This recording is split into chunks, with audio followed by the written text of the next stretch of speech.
Hello students and welcome to S tech forum.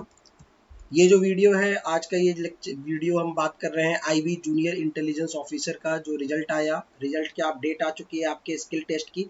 तो जो लोग क्वालिफाई किए हैं उनके लिए अब सेकेंड राउंड स्किल टेस्ट का और थर्ड राउंड इंटरव्यू का होना है। तो कई बच्चों ने मेरे से पूछा था क्या होता है स्किल टेस्ट में, उसके लिए मैंने ये वीडियो बनाया है। स्किल टेस्ट में क्या आपको पढ़ना है, कहाँ से स्किल टेस्ट में क्वेश्चन आते हैं, क्या स्किल टेस्ट में आपसे पूछा जाएगा, हम इस क्या क्या किस टाइप के क्वेश्चन होते हैं, ये सारा हम इस वीडियो में डिस्कस कर रहे हैं। इलेक्ट्रॉनिक्स, इलेक्ट्रिकल, बीएससी वाले और कंप्यूटर साइंस, ये जो लोग भी इन सब के लिए स्किल टेस्ट आया है। आप सबको पता है, सभी लोग जो लोगों ने रिटन क्वालिफाई किया है, आप लोगों को पता है स्किल टेस्ट में आप लोगों ने पीडीएफ पढ़ा होगा तो एक पोस्ट पे 5 लोगों को बुलाया गया है, यानी 5 टाइम्स स्टूडेंट्स को कॉल किया गया है। तो जो लोग क्वालिफाई किए हैं उनके लिए गोल्डन चांस है। स्किल टेस्ट को अगर आप क्वालिफाई करते हैं, निकाल लेते हैं, तो आपकी ज्वाइनिंग आ रही है। ठीक है, तो आप स्किल टेस्ट के लिए थोड़ा प्रिपेयर हो जाइए। तो स्किल टेस्ट में क्या आना है, आइए हम इसको स्टार्ट करते हैं। पेपर पैटर्न, आप लोग पेपर दे के आए हैं, ये आप लोगों को पता है कि अभी आप जो पेपर दे के आए हैं 100 मार्क्स का, ठीक है, इसको आप क्वालिफाई किए हैं। तो सेकंड टीयर जो आपका है वो स्किल टेस्ट का है। स्किल टेस्ट 30 नंबर का है और उसके बाद एक आपका इंटरव्यू होगा 20 नंबर का, यानी दोनों मिला करके टोटल 50 मार्क्स के पेपर है आपका। ठीक है, टीयर 2 और टीयर 3।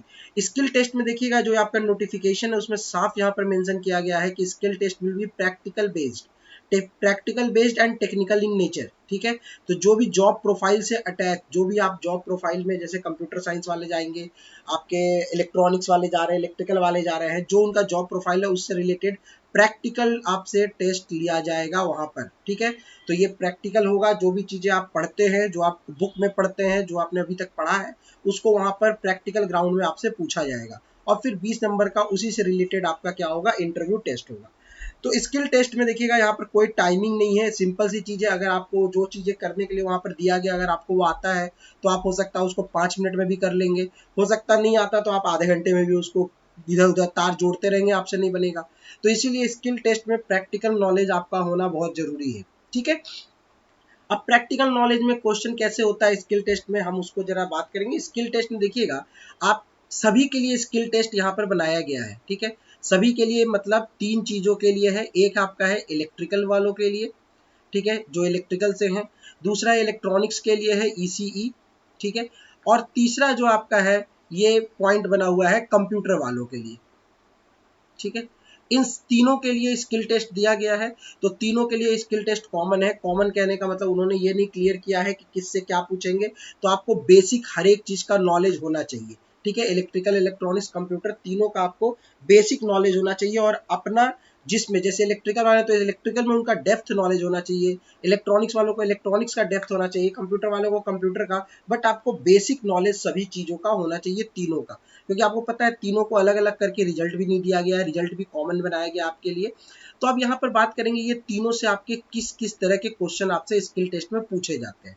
तो देखिए, स्किल टेस्ट में अगर आप चलेंगे तो सबसे पहले मैं बात कर रहा हूँ इलेक्ट्रॉनिक्स के। अगर टॉपिक को उठाया जाए, इलेक्ट्रिकल के, इलेक्ट्रॉनिक्स के टॉपिक को, तो उसमें जो मेन चीजें स्किल टेस्ट में पूछी जाती है वो होता है, पहला है हमारा इलेक्ट्रॉनिक्स कंपोनेंट। अब इलेक्ट्रॉनिक्स कंपोनेंट क्या है, जैसे फॉर एग्जांपल आपने नाम सुना होगा रजिस्टर्स का। अब रजिस्टर जो होता है ये तो आप सबको पता है होता है, लेकिन वहां पर आपके सामने कई तरह के इलेक्ट्रॉनिक्स इक्विपमेंट है, जैसे रजिस्टर है, ट्रांजिस्टर है, बीजेटी है आपके पास। ठीक है, नाम अगर आपने सुना होगा बाइपोलर जंक्शन ट्रांजिस्टर, यूजेटी है। ये सारे डिवाइसेस आपके सामने होंगे। वो इलेक्ट्रॉनिक्स इक्विपमेंट को आपको पहचानना आना चाहिए। आपके सामने टेबल पे बहुत सारे इक्विपमेंट रखे हैं, आपको बोला जाएगा इसमें से बीजेटी को उठा के ले आइए। तो इसमें से आपको पहचानना पड़ेगा कि बीजेटी कौन सा है, क्योंकि आपने बीजेटी बुक में देखा होगा, बट यहाँ स्किल टेस्ट में आपके सामने प्रैक्टिकली बीजेटी रखा होगा। तो आपको बीजेटी को पहचानना आना चाहिए, कौन कौन से इक्विपमेंट को कैसे पहचानते हैं। और ये आप तभी देख पाएंगे जब आप सामने से, अगर आपने उस इक्विपमेंट को देखा हो। जब तक आपने नहीं देखा होगा इक्विपमेंट को, आप उसको नहीं पहचान पाएंगे। तो इसीलिए उसको अगर आप चाहते हैं कि वहां पर आप इक्विपमेंट को एक बार में पहचान लें, उठा लें, तो जाहिर सी बात है आपको इक्विपमेंट को पहले से देख करके रखना होगा। इलेक्ट्रॉनिक्स में सारे इक्विपमेंट आपको पता है आईसी नंबर के साथ होते हैं। ठीक है, तो आपको आईसी के चिप को पहचानना आना चाहिए देख करके, कौन सा हमारे लिए बीजेटी है, कौन ट्रांजिस्टर है, कौन मॉसफेट है। ये सारे आपको डिवाइसेस आने चाहिए। ठीक है, डायोड कौन सा है, अब आपके सामने डायोड रखा है, अब कौन सा डायोड है। बुक में तो आपने पढ़ा डायोड ऐसा होता है, लेकिन डायोड अब इसमें वहां पर जो रखा हुआ है वो तो ऐसा डायोड दिखेगा नहीं आपको। तो डायोड कैसा है वो आपको पहचानना आना चाहिए। नेक्स्ट हम बात करेंगे कलर कोड ऑफ रेजिस्टेंस। ये कलर कोड ऑफ रेजिस्टेंस कई जगह स्किल टेस्ट में पूछा जाता है। आपने अगर बुक में पढ़ा होगा, कभी अगर कॉपी में, नोट्स में, तो आपने देखा होगा कलर कोड के लिए आपके पास अलग अलग कलर के बैंड्स होते हैं। इन कलर को देख करके आपको रेजिस्टेंस की वैल्यू बतानी होती है। तो प्रैक्टिकली वहां पर आपको रेजिस्टेंस दिया जाता है और उसके कलर कोड से आपको वैल्यू निकालने के लिए कहा जाएगा। Finding out total resistance, resistance का सीरीज में पैरेलल में कनेक्शन करना भी आपको आना चाहिए। और सीरीज पैरेलल कनेक्शन के बाद टोटल आर और टोटल सी की वैल्यू ये निकालने के लिए भी आपको मैथमेटिकल कैलकुलेशन भी आना चाहिए। ठीक है। डायोड का वर्किंग, ट्रांजिस्टर का वर्किंग, ये सब आपको आना चाहिए। जैसे फॉर एग्जांपल डायोड में एक बहुत कॉमन चीज है जो बार बार पूछा जाता है, वो है रेक्टिफायर। अब देखिए रेक्टिफायर जो आपके पास है, अब आपको वहां पर 4 डायोड दे दिए जाएंगे और बोला जाएगा कि ब्रिज रेक्टिफायर बनाइए। तो आपको ये पहले पता होना चाहिए कि ब्रेडबोर्ड क्या है। ब्रेडबोर्ड, अब आपको, अगर आपने ब्रेडबोर्ड नहीं जानते हैं पीसीबी की डिजाइनिंग के लिए, जैसे ब्रेडबोर्ड अगर आपने नहीं देखा तो आप ब्रेडबोर्ड देखिए, क्योंकि वहां पर आपको ब्रेडबोर्ड दिया जाएगा, आपको 4 रजिस्टर 4 डायोड दे दिए जाएंगे और बोला जाएगा एक ब्रिज रेक्टिफायर आप इसमें आप कनेक्शन कर दीजिए। तो आपको पता होना चाहिए रेक्टिफायर बोला गया, ब्रिज रेक्टिफायर, तो आपको तुरंत दिमाग में आना चाहिए कि रेक्टिफायर के इनपुट में क्या होता है, एसी है या डीसी है। अब एसी है तो वो ट्रांसफार्मर से मिलेगा। अब आपको वहां पर ट्रांसफार्मर बनाने के लिए नहीं बोला जाएगा कि आप एक ट्रांसफार्मर ड्रॉ कीजिए, ट्रांसफार्मर आपको वहां पर दे दिया जाएगा। आप वहां पर बोलिए एक ट्रांसफार्मर चाहिए इनपुट साइड में, आउटपुट साइड के लिए लोड चाहिए। तो आपके पास ब्रेडबोर्ड का आपको पता होना चाहिए कि ब्रेडबोर्ड पे कनेक्शन कैसे करते हैं डायोड को। तो डायोड आपको पहचानना आना चाहिए, डायोड का कनेक्शन आना चाहिए, रेक्टिफायर का सर्किट डायग्राम आना चाहिए। देखिए जब तक सर्किट डायग्राम नहीं आएगा आपको किसी भी चीज का ड्रॉ करने को, तब तक आप कनेक्शन नहीं कर सकते। हमेशा कनेक्शन करने के पहले सर्किट डायग्राम ड्रॉ किया जाता है और वहां पर आपको सर्किट डायग्राम के लिए अलग से नहीं बोला जाएगा। जैसे आपके पास, जैसे आपके पास आया कि भाई एक आप सेंटर टैप्ड रेक्टिफायर बनाइए या ब्रिज रेक्टिफायर बनाइए, तो आपके दिमाग में तुरंत ब्रिज रेक्टिफायर का डायग्राम आ जाना चाहिए कि वहां डायोड 4 होते हैं, कैसे लगा होता है, इनपुट साइड में एसी है, आउटपुट साइड में डीसी है, ये आपको पता होना चाहिए। सिमिलरली ट्रांजिस्टर का आपको फंक्शन पता होना चाहिए। सोल्डरिंग बहुत इंपॉर्टेंट चीज होता है इलेक्ट्रिकल इलेक्ट्रॉनिक्स में, कैसे चीजों को सोल्डर किया जाता है, कैसे जो आता है, तो सोल्डरिंग के इक्विपमेंट, सोल्डरिंग करने का मेथड, ये सारी चीजें आपको आनी चाहिए सोल्डरिंग में। प्रिंटेड सर्किट बोर्ड की कैसे डिजाइनिंग है, ब्रेड बोर्ड कैसे यूज करते हैं, इसका आपको नॉलेज होना चाहिए।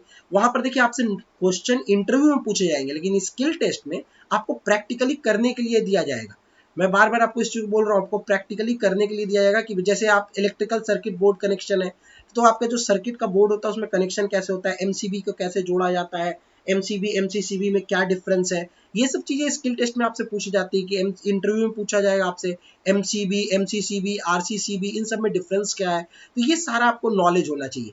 फिर मैं आपको बता रहा हूँ skill test is purely practical, और स्किल टेस्ट निकालने के लिए आपको एक सबसे दो चीज आपके दिमाग में होनी चाहिए। सबसे नंबर 1 पहली चीज सर्किट डायग्राम, और दूसरा इक्विपमेंट को पहचानना। अगर आप इक्विपमेंट ही नहीं पहचान पा रहे हैं, आपके सामने टेबल पे उन्होंने 10-15 इक्विपमेंट रख दिए हैं, अब आपको कहा गया कोई चीज आप ड्रॉ कीजिए, अब आपको पता ही नहीं इसमें रजिस्टर कौन है, इसमें से डायोड कौन है, इसमें से बीजेटी कौन है, तो आप कैसे कुछ भी करोगे, तो आप इक्विपमेंट ही गलत उठाओगे, वहीं पर आपका रिजेक्शन हो जाएगा। कम से कम इक्विपमेंट तो पहले से उठाइए। अगर आप इक्विपमेंट गलत उठा रहे हैं तो आप कैसे, तो इक्विपमेंट को पहचानना आना चाहिए आपको।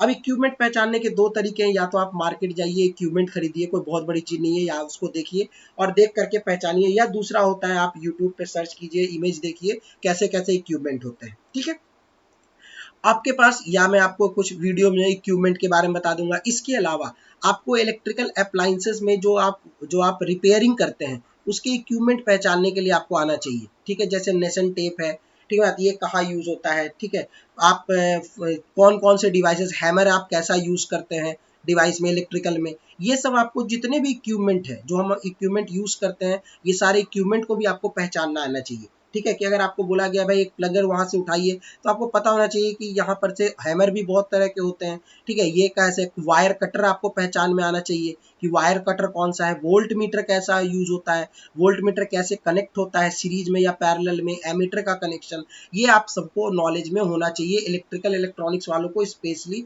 ये आपका डिजाइनिंग का मेन एक्सपेक्ट है। ठीक है, ये मैं आपको ब्रीफ में बता रहा हूँ कि इतना तो मिनिमम आपको नॉलेज लेके ही जाना है। स्किल टेस्ट को आप हवा में ऐसे लेके नहीं जा सकते। कंप्यूटर साइंस से भी आपको बेसिक नॉलेज होना चाहिए, और कंप्यूटर साइंस वालों को भी इलेक्ट्रिकल के भी नॉलेज होने चाहिए, इलेक्ट्रॉनिक्स का भी अपना तो होना चाहिए। कंप्यूटर में मेनली आपके लिए जो इंपॉर्टेंट होता है स्किल टेस्ट में, वो है आर्किटेक्चर ऑफ कंप्यूटर। कंप्यूटर का आर्किटेक्चर क्या होता है, जैसे फॉर एग्जांपल आपके सामने डेस्कटॉप, सीपीयू, यूपीएस, माउस, ये सब रख दिया जाएगा, वायर दे दी जाएंगे, असेंबल करने के लिए आपको बोला जाएगा कि असेंबलिंग आप करके दीजिए। डेस्कटॉप का कॉन्फ़िगरेशन करने के लिए आपको कहा जाता है कि डेस्कटॉप को कॉन्फ़िगर कीजिए।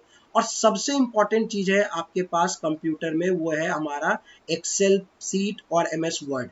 ये सबसे इंपॉर्टेंट चीज है। आपको एक्सेल सीट वहां प्रैक्टिकली आपको बोला जाएगा कि आप 4 नाम इसमें भर दीजिए और एक फॉर्मूला लगा करके अल्फाबेटिकली इसको ऑर्डर में कर दीजिए, या 4 लोगों के नंबर हो गए 20, 50, 40 और 10, इसको आप हाई टू लो में, इसको रैंक में आप इसको अरेंज कर दीजिए।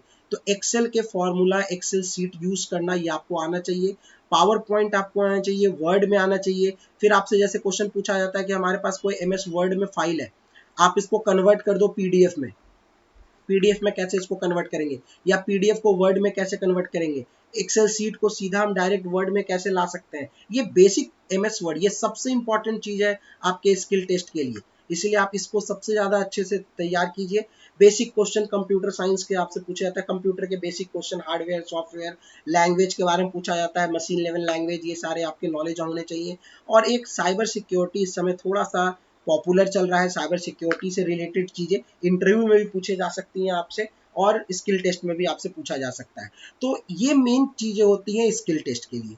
तो स्किल टेस्ट में क्या पूछा जाएगा, कैसे होगा, बिल्कुल प्रैक्टिकली जैसे आपने कॉलेज में अगर किया होगा लैब में, तो लैब में आप देखते होंगे कि आपके पास एक लैब है, वहां पर सामने में टेबल है, टेबल पे इक्विपमेंट रखे हैं, आपको कुछ भी वहां आप टेस्ट करते थे, वैसे ही सेम यहाँ पर भी टेबल पे बहुत सारी चीजें रखी रहेंगी। आपको बोला जाएगा कि आप ये कीजिए, आप वो कीजिए, आपको जो बोला जाता है वो आपको वहां पर करना पड़ेगा। कोई टाइमिंग ऐसी फिक्स नहीं होती है। मैंने आपको कहा कि अगर आपको आता है तो जितना मिनिमम टाइम लगना चाहिए उतना ही आपका लगेगा, ये नहीं आता है तो आप उसमें टाइम ज़्यादा ले लेंगे। लेकिन अगर फिर भी आप कनेक्शन सही करते जा रहे हैं तो सामने वाला वेट कर सकता है। लेकिन अगर आप वोल्ट मीटर की जगह पे एमीटर लगा रहे हैं, या फिर आप ब्रिज बनाना है और आपने उठा लिया डायोड की जगह पे रजिस्टर, तो जाहिर सी बात है वो समझ जाएंगे कि आपको नहीं आता ये चीज़। ठीक है, तो आप इक्विपमेंट को पहचानिए, सारे आप रिपेयरिंग टूल्स के बारे में पढ़िए कि रिपेयरिंग टूल्स कौन कौन से, इलेक्ट्रिकल वालों के लिए बहुत इंपॉर्टेंट है रिपेयरिंग टूल्स। ठीक है, तो आप रिपेयरिंग टूल्स को भी देखेंगे। ठीक है, ये कंप्यूटर से रिलेटेड क्वेश्चन हो गए आपके पास।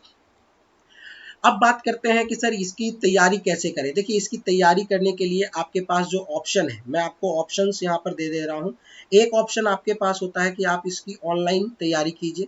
ऑनलाइन आप कहीं से तैयारी कर सकते हैं। आपको कुछ वीडियोज मैं भी यहाँ पर प्रोवाइड कर दूंगा। जो लोग ऑनलाइन करना चाहते हैं मुझे इन्फॉर्म कर दिए, ऑनलाइन भी आपको प्रिपरेशन हो सकती है। बट ऑनलाइन आपके लिए बहुत ज़्यादा बेनिफिशियल नहीं होगा एज कम्पेयर टू ऑफलाइन, क्योंकि देखिए वहाँ भी ऑफलाइन ही होना है, तो ऑफलाइन में ज़्यादा आपको बेनिफिट मिलेगा। ठीक है, तो जो लोग ऑनलाइन करना चाहते हैं आप ऑनलाइन भी कर सकते हैं, ऑफलाइन भी कर सकते हैं, लेकिन स्किल टेस्ट को रिकमेंड मैं करता हूँ हमेशा ऑफलाइन मोड में आप कीजिए, ज़्यादा बेटर। कहीं से कीजिए ऑफलाइन मोड में।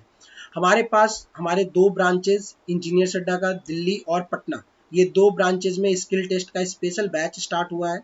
ठीक है, ये बैच आप अगर ज्वाइन करना चाहते हैं तो ये फ़ोन नंबर दिया गया है दिल्ली के लिए, और ये फ़ोन नंबर आपको दिया गया है पटना के लिए। तो दिल्ली और पटना यानी बिहार हो गया पटना, ये दोनों जगह के लिए एड्रेस आपके पास है, फ़ोन नंबर है। जो भी लोग ऑनलाइन या ऑफलाइन प्रिपरेशन करना चाहते हैं वो एक नंबर पे कॉल करके डिटेल ले सकते हैं। ठीक है, और भी अगर कुछ जानना हो आपको तो आप कमेंट सेक्शन में बताइएगा, मैं आगे आपको वीडियो में इसको एक्सप्लेन करूंगा। ठीक है, आज के लिए इतना ही, थैंक यू।